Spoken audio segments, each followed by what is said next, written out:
معزز حاضرین، انسانی فطرت میں دو چیزیں پائی جاتی ہیں.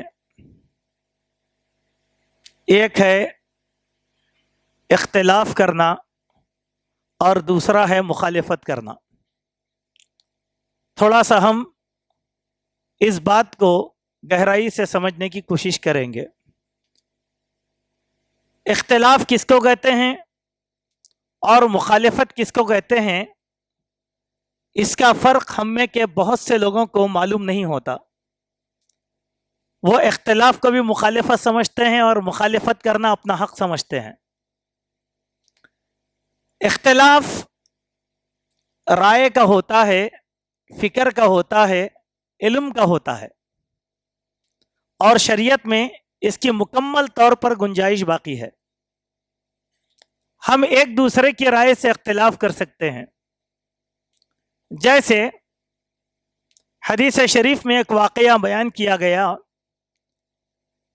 کہ حضرت مغیث ایک صحابی تھے اور انسانی اعتبار سے تھوڑا سا بعد میں ایمان لے کر آئے تھے. ان کی اہلیہ تھیں حضرت بریرہ. وہ پہلے ایمان لے کر آئیں. حضرت عائشہ نے ان کو آزاد کر دیا.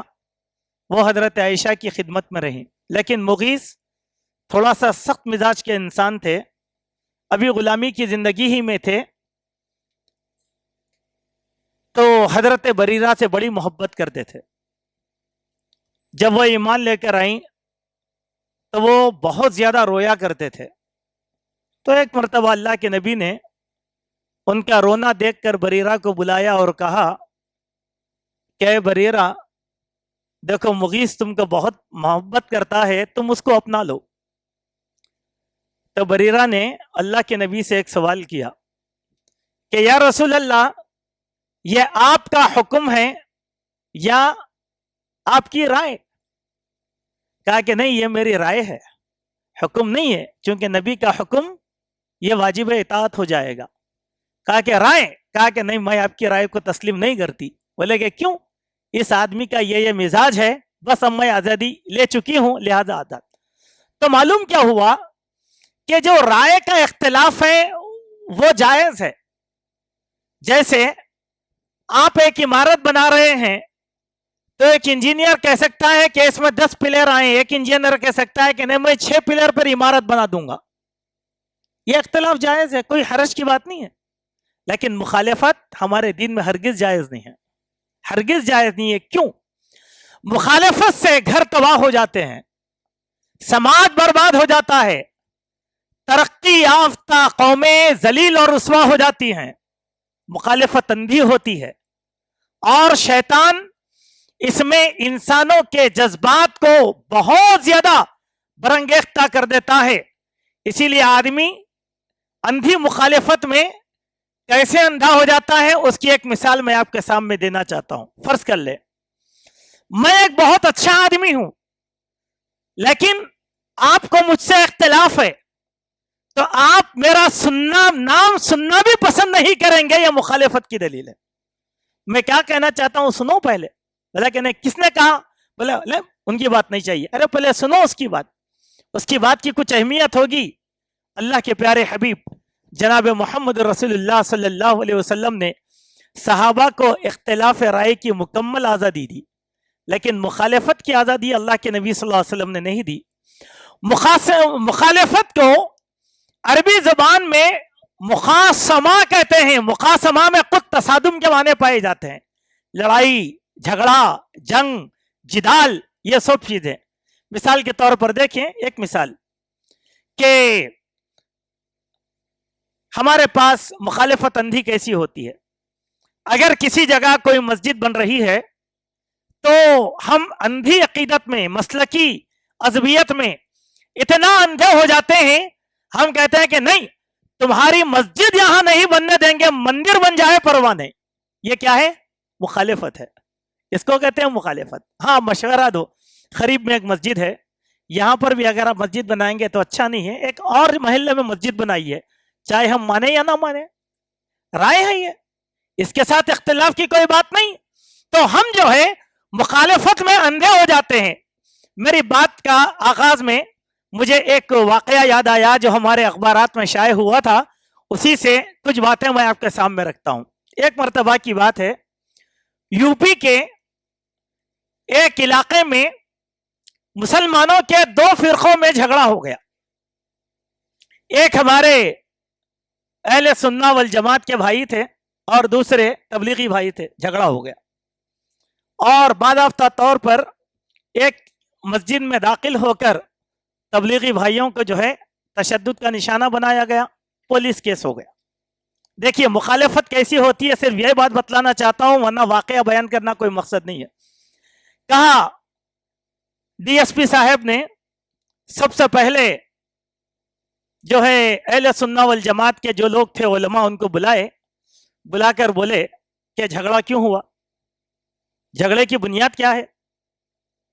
तो उन्होंने कहा कि साहब ये लोग बड़े खबीस किस्म के लोग हैं। बोले ये लोग इतने खबीस हैं, दहशतगर्द हैं। ये लोग दहशतगर्द ही नहीं बल्कि ये लोग काफिर हैं। वो बड़ा ताज्जुब करा, बोला कि काफिर किसको बोलते, काफिर किसको बोलते। तो उन्होंने कहा कि साहब आपको काफिर बोलते, आपको काफिर बोलते। उसको समझ में नहीं आई बात, कहा कि ठीक है छोड़ दो। उसके बाद थोड़ी देर के बाद तबलीगी जो लोग थे उन लोगों को बुलाया कि झगड़ा क्यों हुआ भाई। तो नहीं साहब कोई बात नहीं, हम नमाज के लिए लोगों को बुला रहे थे, हमारा तरीका है ये, जैसे भी उनका तरीका है। फिर अब तुम्हारे ऊपर केस है ना, नहीं साहब माफ कर दो, उनको भी हम कोई दुश्मनी नहीं बोलना चाह रहे हैं। अरे तुमको काफिर बोल रहे ना, नहीं साहब हम तो मुसलमान है, वो भी हमारे मुसलमान, जो भी हुआ भेज दिया। अब इसका रिएक्शन क्या हुआ कि अहले सुन्ना वल जमात के 36 आदमी पर मुकदमा दर्ज किया गया। बात क्या है, मुखालिफत का पहलू समझो, अंधी होती है मुखालिफत। क्या कहा, ये काफिर से बदतर हैं, ये काफिर हैं। समझ, उसको नहीं मालूम क्या काफिर किसको कहते हैं। ये जो अल्फाज हमने अदा किए हैं, ऐसे अल्फाज अदा करने की कोई गुंजाइश इस्लाम में नहीं है। क्यों? मुसलमान फाजिर होता है, मुसलमान फासिक होता है, मुसलमान मुनाफिक हो सकता है, लेकिन कोई मुसलमान काफिर नहीं हो सकता जब तक के कुफर का इतलाक कुछ अमाल की बुनियाद पर उस पर ना किया जाए। लेकिन हम लोग कर लेते हैं, तू काफिर, तू मुनाफिक, तू फला, तू फला, तू फला। हत्ता कि कोई मुसलमान किसी मुसलमान को मुनाफिक भी नहीं कह सकता। क्यों? अल्लाह के नबी को बजरिए वही बताया गया था कि मदीने में कौन कौन मुनाफिक हैं, और अल्लाह के नबी ने किसी सहाबी को यह नहीं बताया कि ये भी मुनाफिक हैं, जबकि वो मुनाफिकीन बाज हमारे मुसलमानों की सफ़ों में छुपे हुए थे। बस सहाबा को अल्लाह के नबी ने बताया था, कहा कि राज में रखो। अल्लाह के नबी की वफात के बाद भी उन्होंने राज में रखा। तो बाद सहाबा आकर पूछते थे कि अबू ज़र बताओ, क्या उन मुनाफिकीन में हमारा भी नाम है क्या? सहाबा का ये तकवा था। तो बात क्या है, मुखालिफत, मुकासमत, दुश्मनी, अदावत, बुग़्ज़, इसकी हमारे दीन में कोई अहमियत नहीं है। चलिए पहले मैं ये बता दूं आपको कि इस्लाम ने मुखालिफत की है, लेकिन किसकी? काफिराना तहजीब, यहूदियाना तमद्दुन, हिंदुआना रसूम और रिवाज, गैर इस्लामी अकायद और नजरियात, इसकी खुलकर इस्लाम ने मुखालिफत की और हमको तालीम दिया कि इनकी मुखालिफत करो। सुभान अल्लाह, मुखालिफत तो यहां है, मुखालिफत तो यहां। लेकिन आज हमारा अंदाज कैसे हो गया कि इकबाल ने हमारे तर्ज फिक्र की बहुत अच्छी तर्जुमानी की। कहा वज़ा में तुम हो नसारा तो तमद्दुन में हुनूद, ये मुसलमान है जिन्हें देख के शर्माए यहूद। हमारी आदतें काफिराना हो रही है, लेकिन कोई इख्तिलाफ नहीं। हमारे शादी ब्याह मरासिम में काफिराना रिवाज है, कोई मुखालिफत नहीं। हमारे घरों में इस्लामी तालीमात का गला घोटा जाता है, कोई मुखालिफत नहीं। हमारी औलाद खिलाफ इस्लाम चलती है, कोई मुखालिफत नहीं। लेकिन मुखालिफत होगी तो कहां? मस्जिद में होगी, मदरसे में होगी, इज्तिमाअत में होगी, इत्तेहाद में होगी। ये कौन से तर्ज की जिंदगी हम लोग गुजार रहे हैं, जरा सोचिए। यही वजह है कि आज हमारे मुल्क में मुसलमानों की जो सूरत हाल बनी, वो किस तरीके की सूरत हाल है। देखिए कल फेसबुक पर एक इंटरव्यू आ रहा था, कुछ मीडिया वाले, कुछ लोग हैं, उनसे जो है मुसलमानों के एक गिरोह के बारे में सवाल कर रहे हैं कि आप बताएं कि इस गिरोह के बारे में आपका क्या नजरिया है। वही मुखालिफत, हमारे मुल्क के हालात क्या हैं, मुसलमानों का मुस्तकबिल क्या है, किस नाजुक डगर से हमारा मुल्क गुजर रहा है। यहां मुसलमानों का मुस्तकबिल लेकर हर मुसलमान शशो पंच में पड़ा हुआ है, लेकिन अभी हमारे मुल्ला जी को आपसी मुखासमत की फुर्सत ही नहीं मिली उनको। वो तो चाहते हैं कि मुखालिफत का बाजार गर्म रहे। मेरे भाइयों, आए, इस्लाम ने हम लोगों को मुखालिफत की जो तालीमात दिलाया वो ये नहीं कि हम आपस में लड़ बैठे, वो ये है कि हम तहजीब, तमद्दुन, सकाफत से टकराएं और इस्लामी सकाफत को वाज़ेह करें। उसके कुछ दलाइल हैं, गालिबन 8 हदीसें हैं, लेकिन अपने वक्त में जितनी हदीसें हो सकती हैं मैं उन हदीस को आपके सामने रखता हूं। नंबर 1, अल्लाह के नबी सल्लल्लाहु अलैहि वसल्लम ने इबादत के मामले में काफिराना औकात की मुखालिफत की है। काफिराना औकात और इस्लामी औकात में बड़ा फर्क है। नमाज का एक वो वक्त है जो अफजल अल्लाह को कबूल है, एक वक्त है जिसकी इजाजत है जो आखिरी है, लेकिन अगर किसी वक्त में काफिराना इबादतों से हमारी इबादतों का तालमेल होता है तो अल्लाह के नबी ने वक्त की मुखालिफत की है। जैसे एक वाकया हदीस शरीफ में बयान किया गया, हजरत उमर रज़ियल्लाहु अन्हु बयान फरमाते हैं, इन्नल मुशरिकीन कानू ला यफीजून मिन जमइन हत्ता तशरुक़ु शम्स अला सबीरिन फ़क़ाल फ़हुमुन नबी सल्लल्लाहु अलैहि वसल्लम फ़अफ़ाज़ क़ब्ल अन तत्लुअ शम्स। के हज के औकात में कुरैश का यह तरीका था कि वो मुज़दलिफा से उस वक्त तक नहीं निकलते थे जब तक के सूरज सबीर पहाड़ी तक तुलू ना हो जाता। एक पहाड़ी थी सबीर, उस पहाड़ी तक आ नहीं जाता, उस वक्त तक वो लोग मुशरिकीन जो है मुज़दलिफा से नहीं निकला करते थे। लेकिन अल्लाह के नबी सल्लल्लाहु अलैहि वसल्लम ने इसकी मुखालिफत की और हाजी हजरात से कहा कि सूरज तुलू होने से पहले मुज़दलिफा छोड़ दिया जाए। देखिए फर्क, देखिए हम क्या कहते हैं, इतने से वक्त में क्या है, इतने से वक्त में खुद काफिराना इबादतों की मुखालिफत है। अफसोस है हमारे ऊपर कि हम इन औकात का पासो लिहाज नहीं रखते। इसीलिए आप देखें कई हमारे भाई हैं वो इबादतों को इतने आखिरी वक्त में पढ़ते हैं। आज जुमा है, आज जुमा में देखिए बास मसाजिद में 3:30 बजे जुमा की नमाज कायम की जाती है। क्या दे रहे हैं उम्मत को, कौन सा पैगाम दे रहे हैं उम्मत को? 3:30 से तो असर का वक्त शुरू हो जाता है। क्या जमानत देते हैं कि जो मुसलमान नमाज अदा करता है उसकी नमाज कबूल होगी, क्योंकि वो तो वक्त से बाहर हो गया। लेकिन हम अपने नजरियात पर तो कोई भी इबादत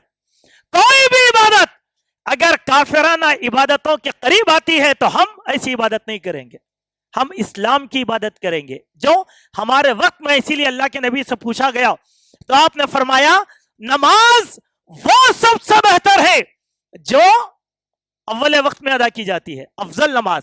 यहां एक बात की तरफ रहनुमाई कर दूंगा, वो ये है कि अभी रमजान मुबारक आ रहे हैं, माशाअल्लाह हमारे शहर में सारे मुसलमान काफिराना तरीके की एक बात में रमजान में पैरवी करते हैं, इसमें कोई इख्तिलाफ नहीं है बोलने के लिए।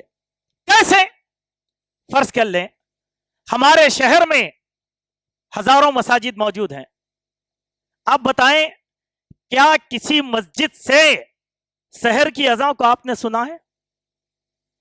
सहर की अज़ान को आपने सुना नहीं।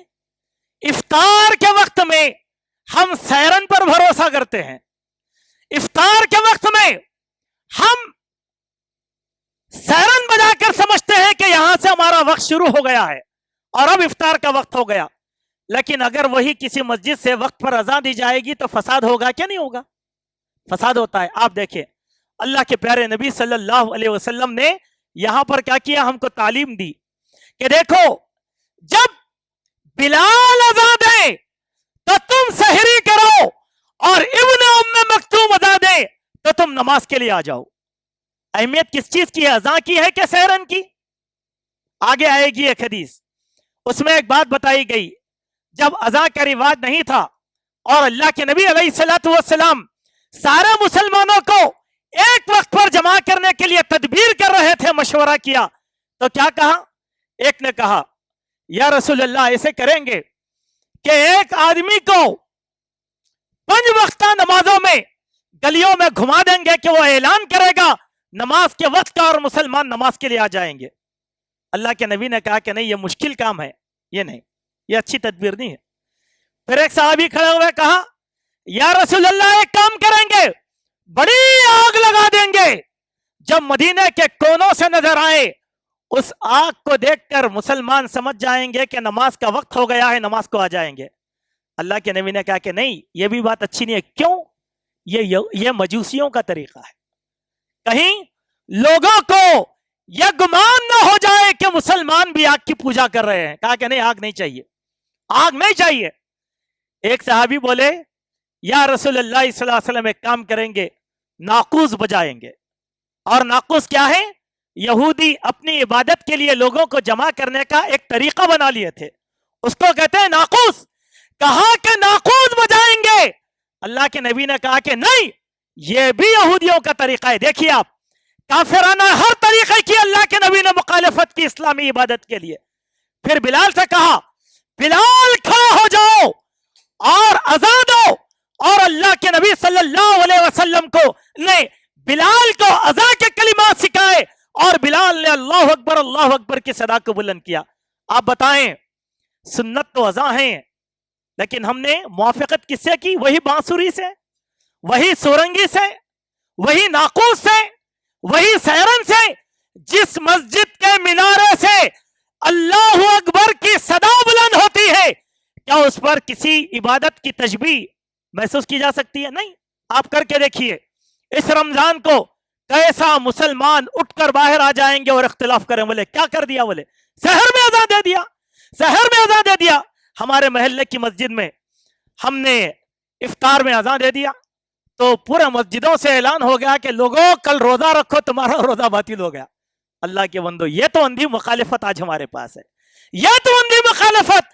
ہم سنت کا گلا گھونٹنے کے لیے تیار ہیں, ہم فرائض کو رونے کے لیے تیار ہیں, لیکن اندھی مخالفت میں اپنے دلوں کو اللہ کے سامنے جھکانے کے لیے تیار نہیں ہے. یہ تو طریقہ ہمارا اسلام کے بارے میں چل رہا ہے. چلیے ایک اور بات کی طرف رہنمائی کرنا چاہتا ہوں, وہ یہ کہ اللہ کے پیارے نبی صلی اللہ علیہ وسلم نے یہودیانہ تہذیب اور تمدن کی مخالفت کی. اس دن میں 3 تہذیبوں پر احادیث آئی ہے, مگر میں ایک ہی حدیث پڑھوں گا آپ کے سامنے. یہ حدیث نصارہ کے بارے میں آئی. اس حدیث میں مجوسیوں کا تذکرہ کیا گیا, اس حدیث میں یہودیوں کا تذکرہ گیا. چوتھی حدیث اس میں مشرکین کے بارے میں آئی. وہ کیا ہے؟ تمدن تہذیب کی. وہ کیسے کہ اللہ کے نبی صلی اللہ علیہ وسلم بیان فرماتے ہیں جز الشوارب وعرق اللحى وخالف المجوس. اے لوگو, اپنے داڑیوں کو اس کے حال پر چھوڑ دو, اپنی مونچھوں کو پس کرواؤ, کھل کر مجوسیوں کی مخالفت کرو, یہودیوں کی مخالفت کرو. کیوں؟ یہ لوگ یا تو داڑھی بھی مون دیتے ہیں, یا تو مونچھ بھی مون دیتے ہیں. یہ لوگ یا تو داڑھی کو اس کے حال پر رکھ دیتے ہیں یا مونچھ کو اس کے حال پر رکھ دیتے ہیں. تم ان کی مخالفت کرنے کے لیے داڑھی کو چھوڑ دو اور مونچھ کو مڑاؤ. کیوں؟ مخالفت کس کی؟ مجوس, مشرک, یہود, نصارہ. اب آپ بولیے, آج ہم آستین چڑھا چڑھا کر شرعی مسائل کے اندر ایک دوسرے کی مخالفت کرتے ہیں, لیکن کیا تہذیب اور تمدن کے دائرے میں اسلامی تہذیب کے بارے میں کیا ہم اپنے اولاد جو اس طریقے کی حرکتیں کرتے ہیں, کیا اپنی اولاد کی ہم مخالفت کرتے ہیں؟ ہرگز نہیں. ایسے ہی دیکھیے, مخالفت کا ایک اور واقعہ حدیث میں پیش کیا گیا. وہ کیا ہے کہ اللہ کے نبی مدینہ منورہ گئے اور وہاں پر دیکھا کہ مدینہ منورہ میں یہودی 10 محرم کو روزہ رکھے ہوئے ہیں. عاشورے کا روزہ جس کو کہا جاتا ہے, 10 محرم کا روزہ رکھے, پورے یہودی روزے سے ہیں. اللہ کے نبی نے پوچھا کہ آج تم روزہ کیوں رکھے ہو؟ تو انہوں نے کہا کہ آج کے دن اللہ تعالیٰ نے ہم کو فرعون کے عذاب سے نجات دیا, فلاں دیا, فلاں دیا, پورے فضائل گنائے, پورے فضائل. تو اللہ کے نبی کیا بولے؟ अच्छा बात यह है तो मूसा तो हमारे भी नबी हैं, मूसा हमारे भी नबी हैं, क्योंकि इस्लाम का यह अकीदा है मोहम्मद सल्लल्लाहु अलैहि वसल्लम के साथ सारे नबियों पर ईमान रखने वाला मुसलमान होगा। अगर कोई आदमी मोहम्मद सल्लल्लाहु अलैहि वसल्लम पर ईमान लाया लेकिन साबिका नबियों में से किसी एक नबी का भी इनकार कर दिया तो उसका ईमान मुकम्मल नहीं होगा, नक्स ईमान ये रहेगी। तो मूसा भी हमारे नबी, ईसा भी हमारे नबी और मोहम्मद सल्लल्लाहु अलैहि वसल्लम खातमुन नबी। सुभान अल्लाह। तो अल्लाह के नबी बोले कि ये तो हमारा हक है। अब सहाबा से क्या कहा देखिए,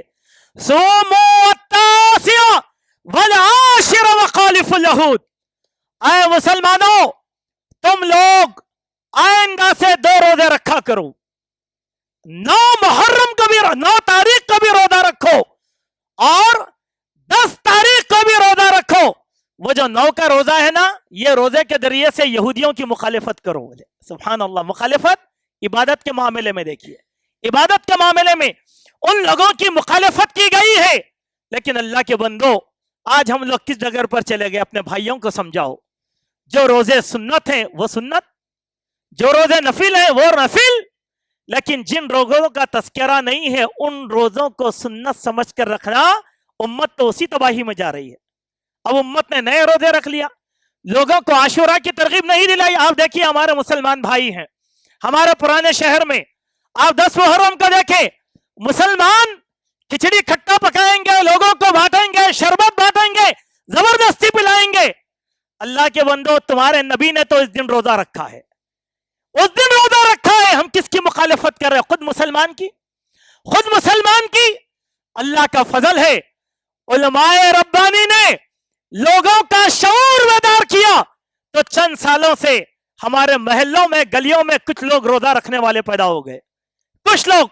और इस सुन्नत को और हमें फरोग देना है। अब क्या किए हमारे उलमाए सू, वो लोगों को ना आशुरे की तरगीब देते हैं, ना अरफात की तरगीब देते हैं, ना जो है दूसरे मस्तून पीर और जुमेरात के रोजे की तरगीब देते हैं। लेकिन नया रोजा इजाद कर लिया, नई नमाज मिलादुन नबी का रोजा। मिलाद के दिन लोग, किसने रखा था भाई रोजा? क्या ये शरीयत में है? क्या अल्लाह के नबी ने रखा? नहीं, एक बिदअत इजाद कर लिया हम लोगों ने। आप कुछ कहें तो मुखालिफत पर आ गई बात। तो हम लोगों को तहजीबों की मुखालिफत करना है अपने हाथ। अब यहां एक बात रुकता हुआ अपने नौजवानों को कुछ नसीहत करना चाहता। नौजवानों, आज तहजीब के मामले में जहां दाढ़ी के साथ इंसाफ नहीं है, वहां हमारे नौजवानों का सर के बालों के साथ भी इंसाफ नहीं है। कैसे कैसे बाल हमारे नौजवान बना रहे हैं देखिए, कहीं इधर से कटिंग, कहीं इधर से कटिंग, कहीं यहीं जंगल छोड़ लिया। अजीब और गरीब, ये किसकी आदत है? हमारे नबी ने बैतुल खला के आदाब भी सिखाए तो सर के बाल के भी आदाब सिखाए नबी करीम सल्लल्लाहु अलैहि वसल्लम ने। सुभान अल्लाह। क्यों? इसके जरिए से अखलाक मालूम होते हैं, इसके जरिए से किरदार मालूम होता है, इसके जरिए से तहजीब मालूम होती है। अल्लाह के बंदो, अल्लाह के वास्ते अपने बालों को उस तरीके से सजाओ जैसे अल्लाह के नबी ने हुक्म दिया है। बालों को बराबरी में रखो, इकसानियत में रखो, तेल लगाओ, कंघी करो। ये सब बातें अल्लाह के नबी अलैहिस्सलाम ने हमको सिखाया, लेकिन हम इन बातों पर तरजीह नहीं देते। आए आज के इस बयान में एक और बात का तस्करा करते हुए मैं अपनी बात को इख्तिताम पर लाऊंगा। इस मौजू पर बयान मवाद बहुत ज्यादा है, लेकिन मैं एक ही पहलू आपके सामने अर्ज कर रहा हूं। देखिए, मिसाल, कुछ चीजों की आदत हमारे उलमा ने हम लोगों को नहीं सिखाया।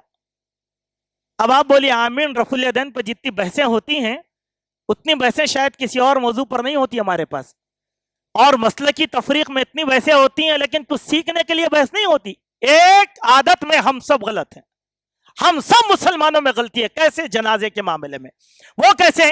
अल्लाह के प्यारे नबी सल्लल्लाहु हजरत उबादा बिन सामित रजी अल्लाह अन्हु बयान फरमाते हैं कि जब रसूलुल्लाह सल्लल्लाहु अलैहि वसल्लम किसी जनाजे के साथ जाते थे तो जब तक जनाजा लहद में रख नहीं दिया जाता तो आप सल्लल्लाहु अलैहि वसल्लम नहीं बैठते थे, खड़े रहते थे। हम भी करते वो काम, जनाजा कब्र में उतारे तक सब खड़े हुए रहते। उसके बाद क्या हो गया? एक यहूदी आलिम आपके पास आया और खड़े होकर कहने लगा, आए मोहम्मद सल्लल्लाहु अलैहि वसल्लम, ہم بھی اپنی میتوں کو ایسے ہی دفناتے ہیں. کیسے؟ میت جب تک قبر میں نہ اتاری گئی ہم بھی کھڑے رہتے ہیں, تم بھی کھڑے رہتے ہو, فرق کیا ہے تم میں ہم میں؟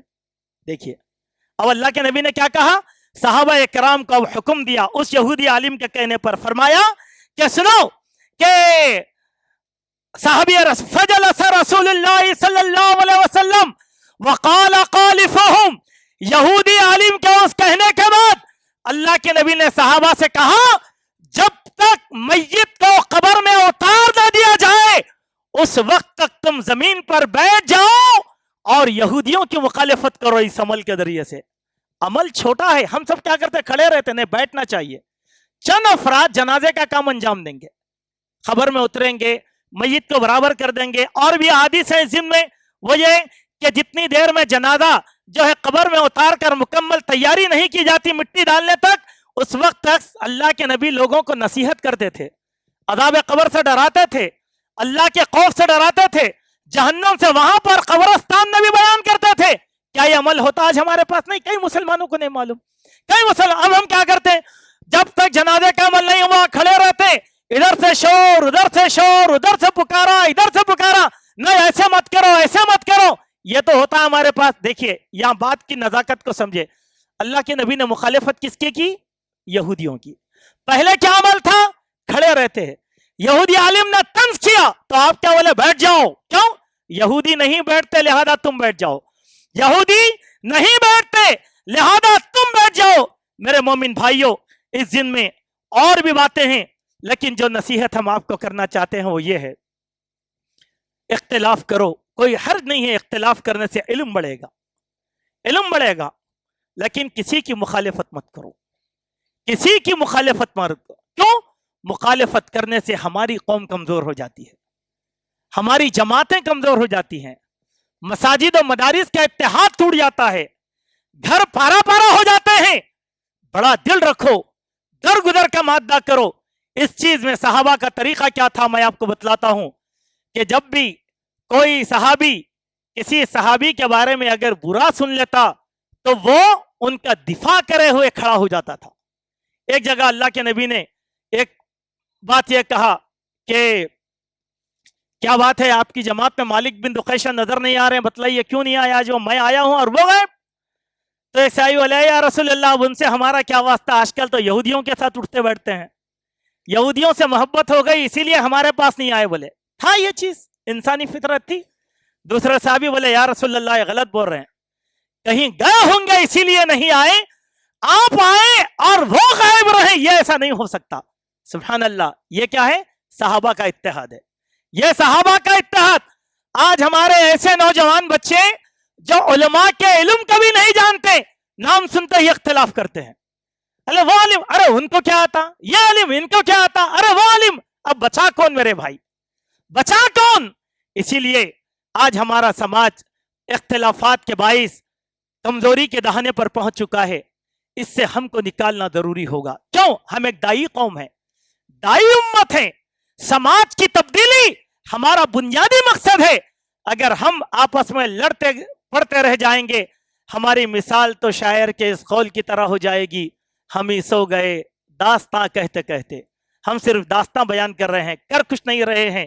کچھ کرنے کے لیے ہم آپس کے اختلافات کو ختم کریں, دلوں کو مضبوط رکھیں, دلوں کی صفائی کریں, زبانوں کی صفائی کریں, ایک دوسرے کے بارے میں حسن و ظن رکھیں, اپنے دلوں کو کینوں سے پاک رکھیں. اللہ تبارک و تعالی ہم سب کو حسن عمل کی توفیق اور سعادت نصیب فرمائے.